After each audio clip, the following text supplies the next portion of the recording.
ஹிட்லரை பற்றி என்ன அது முக்கியம். நீங்கள் அப்போது ஒரு கேள்வி கேட்ட நீங்கள் அந்த இந்திய இளம் சமுதாயம் ஏன் ஒரு வேறு சிந்தனையில் இருக்கணும் என்று சொல்லி, அதுக்கு காரணம் இந்த இயக்கம் அல்லது இந்த தமிழ் மக்களை பின்னத்துவப்படுத்துகிற பிரதிநிதிகளுடைய செயல்பாடுகள்லாம் அதுக்கு காரணம்.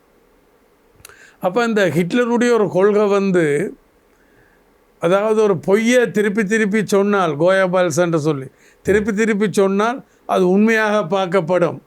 அப்போ இபிடிபி ஒரு அற்புதமான நடைமுறை சாத்தியமான வேலை திட்டத்தை, கொள்கையை வேலை திட்டத்தை முன்வச்சது கேட்க மக்கள் அவைகளை நோக்கி நூற்றுக்கணக்கில் ஆயிரக்கணக்கில் அணிதிரண்டு போய்க்கல அது அந்த இயக்கத்துக்கு பயம் வந்துட்டு.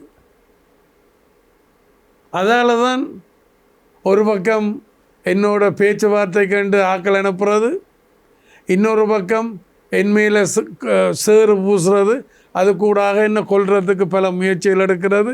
என்னோடு இருக்கக்கூடிய பலர் அற்புதமான பல மக்கள் நலன் சார்ந்தவர்களை கொண்டது. உதாரணத்துக்கு அந்த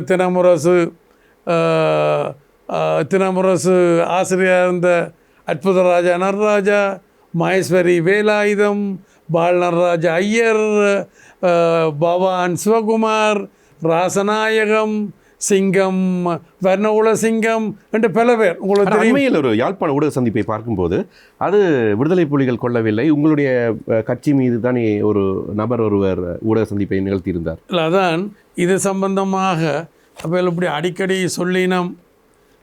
சொல்லினம் என்று சொல்லி போட்டு நான் இது சம்பந்தமாக அந்த